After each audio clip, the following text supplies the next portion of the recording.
নমস্কার বন্ধুরা, আমি বিক্রম আর আজকের এই ভিডিওতে আমি আনবক্সিং করতে যাচ্ছি Epson L8050 প্রিন্টার। তো গাইস, এটাকে আনবক্সিং করবো আর দেখবো এই বক্সের মধ্যে কী কী আছে প্রিন্টারের সাথে, আর প্রিন্টারের কোয়ালিটি কেমন সব কিছু আমি ডিটেলসে দেখাবো। কারণ এটার মধ্যে যে প্রিন্টার আছে সেটার দাম হচ্ছে 22,000 টাকা, আর এই 22,000 টাকার মধ্যে কী বানিয়েছে Epson এটাই আমরা দেখবো।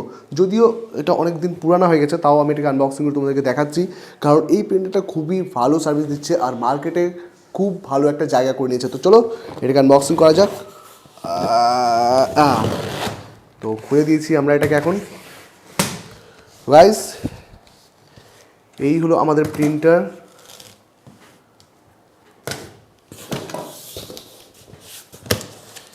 ও ও এটা তো উল্টা সাইডে খুলে ফেলেছি। তো গাইস, আমাদেরকে এটাকে আবার উল্টো করতে হবে, উল্টো করে তারপর ওই পাশে আনবক্সিং করতে হবে। এটা হচ্ছে উল্টো সাইড, আর এই সাইড থেকে দেখিনি, এই পাশটা হচ্ছে সোজা।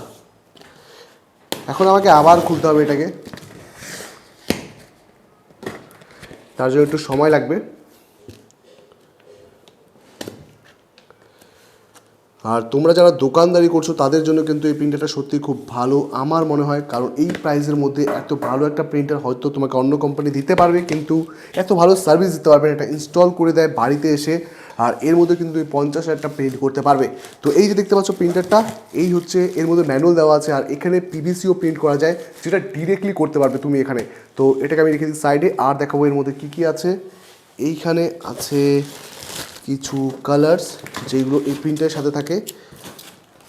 এটা হচ্ছে এপসনের এলসি, আর এটা হচ্ছে কানেক্টর পাওয়ার কেবল। তো এটাকে আমি রেখে দিই সাইডে। আর এখানে আমাকে কালার দিয়েছে মোট 6টা। তো এই প্রিন্টার কিন্তু 6টা কালারে চলে। এই দেখতে পাচ্ছ 6টা কালার দেওয়া হয়েছে এখানে ফ্রি। এই কালারগুলোকে তোমাকে প্রিন্টারে ভরে নিতে হবে, তারপর কিন্তু তুমি প্রিন্ট করতে পারবে। তো এইগুলোকে আমি রেখেছি সাইডে। আর দেখিনি এর মধ্যে কী কী আছে, আর তো মনে হয় না কিছু আছে, শুধুমাত্র ইউএসবিটা হয়তো পাওয়া যাবে। তো এটাকে বের করে নিই, বের করতে একটু অসুবিধা হচ্ছে। বেরিয়ে গেছে। বাক্সটাকে সাইডে রেখে দিই। তো এই হলো আমাদের ছোট্ট প্রিন্টার, কিন্তু অনেক বেশি ধামাকাদার। কারণ বলছি কেন, এই কারণেই যে এটার মধ্যে তুমি A3 প্রিন্ট 50,000টা করতে পারবে। এটার মধ্যে 50,000টা প্রিন্ট মানে বুঝতে পারছো, তুমি যদি দোকানদারি করো তুমি এটার টাকা তো উঠাতেই পারবে, সাথে অনেক টাকা লাভ করতে পারবে। এখানে দেখতে পাচ্ছ সিল করা আছে সব কিছু। আর এর মধ্যে কিন্তু স্ক্যানার নেই, আগেই বলে দিই, স্ক্যানার এর মধ্যেও কিন্তু নেই। তোমরা যদি কেউ ভেবে থাকো যে এখানে স্ক্যানার ফ্রি পাবে, তাহলে সেটা তোমাদের ভুল ধারণা।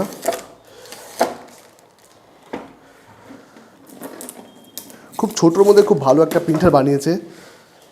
এই দেখতে পাচ্ছ ভেতরটা দেখতে অনেকটা এইরকম দেখতে, কিন্তু মনে হয় যে ভেতরে একটা স্ক্যানার আছে হয়তো, কিন্তু এখানে কোনো স্ক্যানার দেওয়া হয়নি। সব জায়গায় সিল করা আছে, এই সিলগুলোকে খুলে দেন প্রিন্ট করতে হবে, নাহলে কিন্তু লোচা হয়ে যেতে পারে। এইখানে তুমি প্রিন্ট করতে পারবে পিভিসি প্রিন্ট এখানে। তো এটা ডিরেক্টলি হয়, যার জন্য কোনো প্রবলেম হয় না। আর অন্য অন্য প্রিন্টারগুলোতে অনেক হ্যাপা থাকে, লাস্টে এটা আর করতে ইচ্ছা করে না, কিন্তু এখানে তুমি ডিরেক্টলি প্রিন্ট করতে পারবে পিভিসির উপর।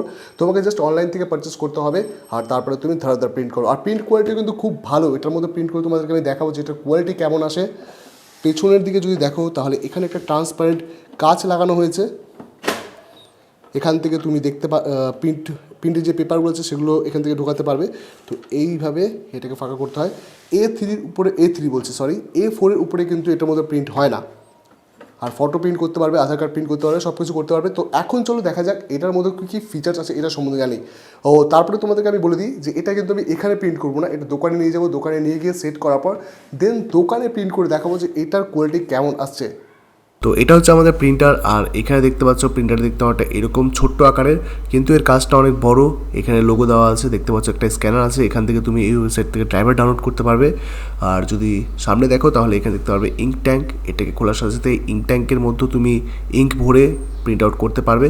ভেতরটা দেখতে অনেকটা এইরকম, খুব ভালো দেখতে। আর এই সিলগুলোকে খুলে দিতে হবে প্রিন্ট করার আগে, তাহলে তুমি এর মধ্যে প্রিন্ট করতে পারবে, নাহলে কিন্তু প্রবলেম হতে পারে। সিলগুলো আগে খুলে নেবে সবার আগে।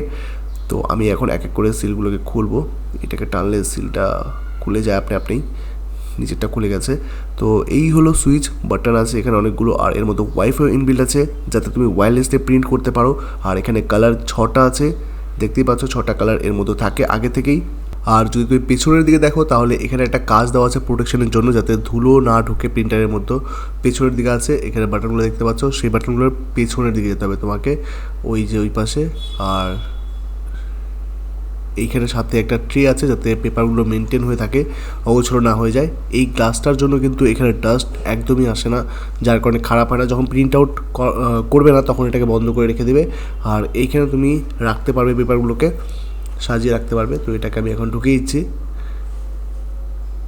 তুমি চাইলে এটা যখন তখন অ্যাডজাস্ট করতে পারবে, এখানে পেপার যে কোনো সাইজের দিয়ে অ্যাডজাস্ট করতে পারবে। A4 পর্যন্ত লাস্ট প্রিন্ট হয়। ফটো পেপারে প্রিন্ট করলে কিন্তু আলাদাই কোয়ালিটি বেরিয়ে আসে, আমি তোমাদেরকে দেখাবো সেটার কোয়ালিটি কীরকম। আর এখানে পাওয়ার কেবল, আর এই সাইডে কিছু নেই সেরকম। আর এই সাইডে রয়েছে তোমার কানেক্টার, ইউএসবি কানেক্টার যেটা আছে সেটা রয়েছে। তো সেখানে গিয়ে তুমি কানেক্ট করতে পারবে ইউএসবি দিয়ে। আর এখানে পাওয়ার কেবল যখন কানেক্ট করবে তখন সামনে লাইট জ্বলে। আমি পাওয়ার কানেক্টারটা দেখিয়ে দিচ্ছি, এখানে হয়তো অন্ধকারে দেখা যাচ্ছে না, একটু ঘুরিয়ে দিই যাতে তুমি দেখতে পারো যে ঠিকঠাক এখানে পাওয়ার কেবলের পয়েন্টটা দেওয়া আছে। আর তার উল্টো পাশে রয়েছে ইউএসবি কানেক্টার, এই যে পাওয়ার কানেক্টার এখানে, ঠিক আছে। আর এর উল্টো সাইডে রয়েছে ইউএসবি কানেক্টার, সেখানে ইউএসবি কানেক্ট করে তুমি প্রিন্ট করতে পারবে। তো চলো এবার দেখা যাক কালারগুলোকে এর মধ্যে ফিল করে, যে এর ভিতরে যে কালার ট্যাগ আছে সেগুলোর মধ্যে কালারগুলো ভরে দিই। কালারগুলো ভরার পর তারপর আমরা একটা প্রিন্ট আউট করে দেখব। এইখানে কিন্তু যেই কালারটা আছে সেই কালারটা দেখে দেখে ভরবে। একবার যদি উল্টোপাল্টা হয়ে যায় তাহলে কিন্তু প্রিন্টারটাই নষ্ট হয়ে যাবে। এটা আবার ক্লিন করাতে হয়, ক্লিন করাতে অনেকটা খরচা পড়বে, এমনকি হেডটাও খারাপ হয়ে যেতে পারে। হেডটা যদি খারাপ হয়ে যায় একবার, সেটা ঠিক করাতে কিন্তু অনেক টাকা লাগে, 14 থেকে 15 হাজার টাকা লেগে যাবে। তাই তুমি একবার দেখে নিয়ে ইঙ্ক ভরবে সবসময়, যখনই ইঙ্ক ফিল করবে তখনই একবার দেখে নেবে নামটা, কারণ নামটার জন্য কিন্তু গন্ডগোল হয়, এটা কেউ ফলো করে না, অনেক সময় একটার জায়গায় আরেকটা ভরে দেয়, তখনই কিন্তু প্রিন্টার খারাপ হয়ে যায়। তো এটা বারবার ফলো করবে, বারবার বলে দিচ্ছি, এইটা ফলো না করলে কিন্তু অনেক বড় প্রবলেম হতে পারে, হেড খারাপ হয়ে যায় ডিরেক্টলি। এখন আমি এটার মধ্যে একটা প্রিন্ট আউট দিয়ে দেখবো। এই যে প্রিন্ট হচ্ছে দেখতেই পাচ্ছ, এটার কোয়ালিটি কিন্তু সত্যি অসাধারণ কোয়ালিটির এর মধ্যে প্রিন্ট হয়, দেখলেই বুঝতে পারবে। এটা কিন্তু নর্মাল প্রিন্ট ছিল, আর তুমি চাইলে এর মধ্যে এইচডি প্রিন্ট আউটও করতে পারবে। তো এখনও প্রিন্ট আউট হয়নি, একটু টাইম লাগবে, হয়তো 2-1 সেকেন্ড টাইম, খুবই কম লাগে প্রিন্ট আউট হতে, একবারে বেরিয়ে যায়। জাস্ট প্রিন্ট আউট দেওয়া মাত্রই প্রিন্ট আউট হয়ে যায়, এই কমপ্লিট হয়ে গেছে। এবার এটাকে আমরা বাইরে বের করবো আর তোমাদেরকে দেখাবো এটার কোয়ালিটি। সত্যি কোয়ালিটি অসাধারণ, আমি নিজেও এক্সপেক্ট করিনি যে এত সুন্দর কোয়ালিটি আসবে এই প্রিন্টার দিয়ে। এই যে দেখতে পাচ্ছ এরকম কোয়ালিটি আসে কিছুটা, আর এটা নর্মাল কোয়ালিটি ছিল, তুমি চাইলে আরও হাই কোয়ালিটিতে প্রিন্ট করতে পারবে।